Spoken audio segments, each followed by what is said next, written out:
Well, hello everyone. What a football game. A emotionally and physically draining battle between the Browns and Steelers. Physical, sloppy. Coach can call it AFC North football if you want. Whatever. I mean, there's a lot of issues, but hey, you get that win and now you're set up pretty well going forward. This offense needs a lot of work. You score 2 touchdowns on defense. Maybe you can figure this out. I'm recording this about 5 minutes after the final whistle. Walk downstairs to my basement, get my laptop set up, start talking to you guys. And a lot to unpeel. I can promise my podcast tomorrow for you will be much more detailed. This is just a lot of stuff thrown at a fan and a bunch of random notes. And I do like to talk about the stats and what that brings up in discussion. So let's start there. But hey, a win's a win. I get that. 2 defensive touchdowns and, holding on for bitter life at the end. Anyway, halftime, 16-14 going into half.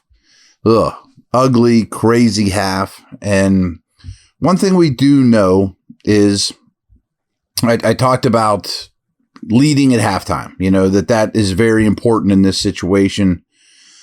Man, the Browns have a terrible record coming out of halftime deficits. The Steelers, going back to last year, won a lot of games or win at halftime. I don't know. It seemed pretty equal at halftime to me. Maybe I'm not even going to harp on that.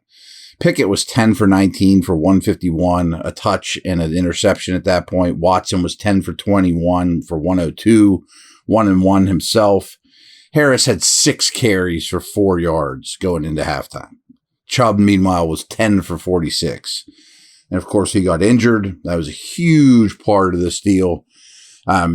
Probably the best player on the field, Watt and some of the other Steelers excluded. But, man, Chubb going down was huge for them. But that doesn't mean that they couldn't run the ball. And we'll talk about that more, too. I mean, going to the half, the Steelers had 1 rushing yard. 1. Cleveland had 77. Passing yards. The Steelers had 151, but 71 of it came in the long Pickens play, which looked like a coverage bust to me. Yeah, I mean, Pickett found him, basically went untouched the whole way down. And I do think Pickens was one of the brightest spots here, and he flashed a lot of number 1 receiver stuff, traits with Deontay out. But that one huge play was kind of fluky. Browns had 86 passing yards to half. Browns' only average yards per play were 4. Steelers were 5.6, but again, they had a 71-yarder. They only ran 27 plays in the first half compared to 41 by the Browns. And they only possessed the football for 11:44 compared to 18:16. Both teams had 2 turnovers. Steelers only had 4 first downs in the first half compared to 9 for the Browns. They only had 5 for 31 penalties, and the Browns only had 4 for 36, but it sure seemed like a lot more than that. Were there a lot declined? I think there were. I'm going to have to go back and rewatch this, which I'll do anyways. Steelers had 3 sacks in the first half. The sack situation was huge in this game. So final stats, Browns turned the ball over 4 times compared to 2 for the Steelers. Still, time of possession, out of 60 minutes, the Browns had it 35.5, compared to 24.5 for the Steelers. Browns averaged 5 yards per play, Steelers 4.8, about the same. But 20 first downs for the Browns compared to 9 for the Steelers. They produced 9 first downs the entire game. Still won. Only ran 53 plays compared to 81 for the Browns. The Browns ran 81 plays. Total yards, 408 to 255. Passing yards were about the same. 200 for the Steelers, 210 for the Browns. Rushing yards, though, 198 for Cleveland, 55 for Pittsburgh. Steelers run defense, tackling, getting guys on the ground. Ugh. Penalties, still 5 for 31, 8 for 81 for the Browns. I mean, Browns lost this game in the margins. Sacks, turnovers, penalties. Watson still isn't real dangerous. 22 of 40, 235. 1 of each, touchdown and interception, 6 sacks taken, 2 fumbles. Kenny wasn't better. He was better, I guess, than he was against the Niners, but 15-30 for 222. Again, 71 of them came on one play, one touchdown, one interception, took 2 sacks. Pickens was 4 for 127 and a touchdown, but 10 targets. Now, I bet he easily could have had 4 or 5 more catches if Pickett and the offense were cleaner.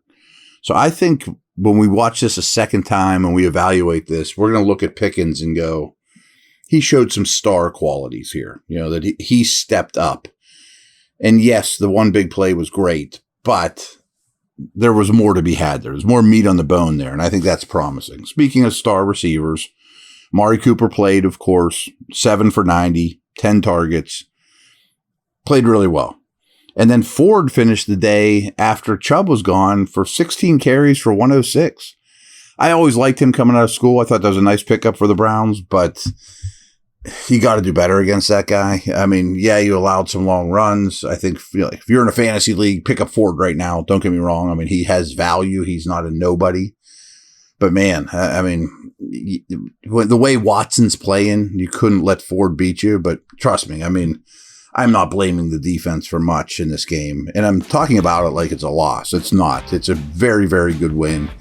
They're in a good spot. We'll take a quick break. I got all kinds of other notes just to rattle off here and spitball and run around my little mind right now.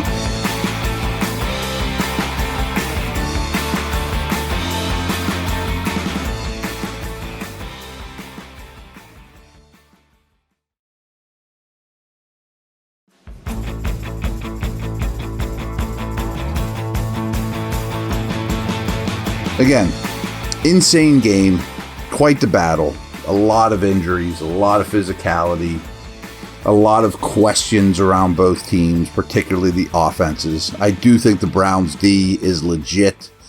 It showed it against the Bengals, but part of my thought process going into this game was, is Burrow and the Bengals just a disaster, or is this really a good D?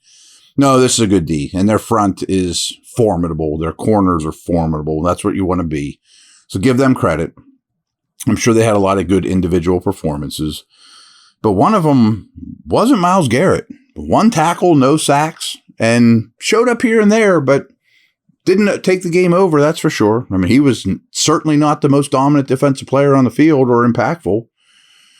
Meanwhile, Steelers had 2 defensive touchdowns. I mean, you should win that game 95% of the time in NFL history if you score twice on defense and special teams. I mean, I wonder what that's at. I bet it's well over 90.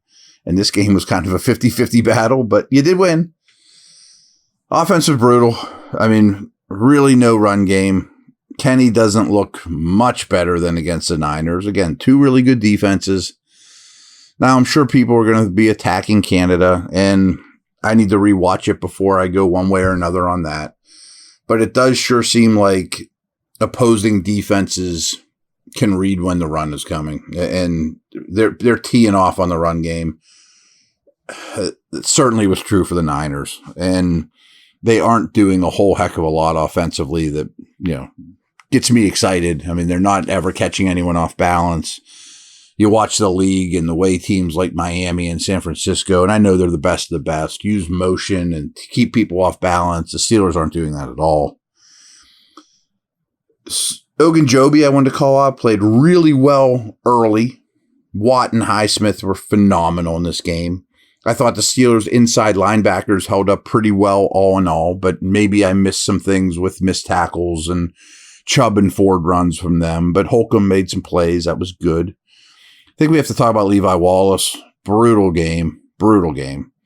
At least on first blush. Some of it were him being picked on. Some of them were a little bit of bad luck.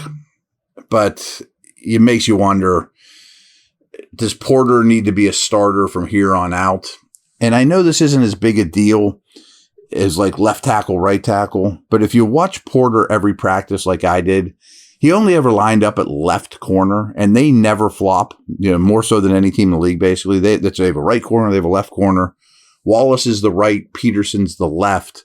But Porter only really repped at left. So does that need to change? Does Peterson move to the right? Do you just live with working Porter in slowly going forward. These are things to talk about throughout the week, but they're on my mind.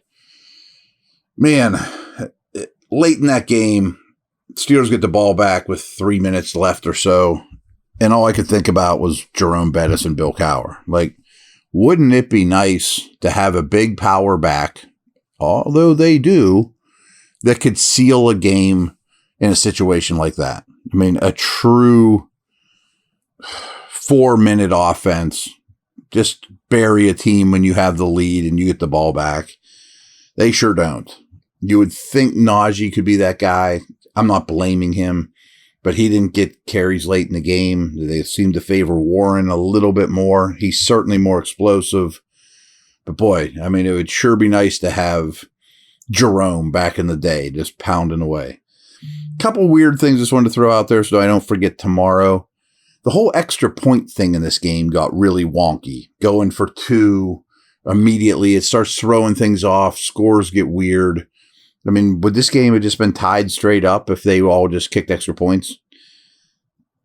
Gunnar Olszewski makes me crazy. I mean, I know he got hurt. I hope he's all right. But what on earth are you doing as a kickoff returner? Obviously, McFarland is on injured reserve. What are you doing as a kickoff returner? Getting your toes in bounds like you're John Stallworth catching an out pattern to catch a ball on the 9-yard line and fall out of bounds, thinking that you caught the ball out of bounds. Like, what on earth was that? And then shortly after, they put him in on offense and try to feature him, getting him the football. Like, I think he's like the least valuable Steeler on the team. Why is that involved? Harvin, he had 1 or 2 in the end zone. Again, this is just right off the top of my head, but he was phenomenal tonight. I mean, and the way the Steelers play, their special teams has to be great. Wasn't, but Boz made his kicks. Harvin was really good. I know he gets scrutinized a lot. I know they brought a punter in this week. I get that. There's certainly inconsistencies there, but when he's good, he's really good. Mentioned the Chubb injury. I need to hear more about Minka. Again, I think Coach Tomlin's press conference is probably going on as we speak. Don't like the sound of that at all, amongst others. Obviously, Hayward's out. We haven't talked since Deontay went on injured reserve. But folks, wrap this thing up. Just get down to the facts. Steelers are 1-1. That puts them firmly tied at second place in the division. And to be honest, I've been studying the Raiders, doing the advanced scouting stuff I do. That's the next opponent.